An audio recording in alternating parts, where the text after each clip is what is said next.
తండ్రి వీరేం చేయుచున్నారో వీరెరుగురు కనుక వీరిని క్షమించుము. లూకాసు వార్త 23వ అధ్యాయం 34వ వచనం. రెండో మాట, నేడు నీవు నాతో కూడా పరదేశంలో ఉండువు. లూకాసు వార్త 23వ అధ్యాయం 43వ వచనం.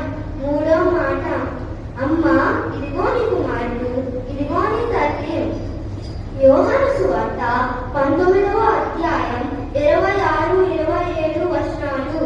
నాలుగో మాట, ఏలి ఏలి లామా సబక్తాని బిగ్గరగా కేక వేసెను. ఈ మాటకు అర్థం, నా దేవా నన్నెలా చేయనన్నాతివి. మత్తయి సువార్త 27వ అధ్యాయం 46వ వచనం. ఐదో మాట, తప్పికొనుచున్నాను. యోహాను సువార్త 19వ అధ్యాయం 28వ వచనం. ఆరో మాట, సమాప్తమైనది.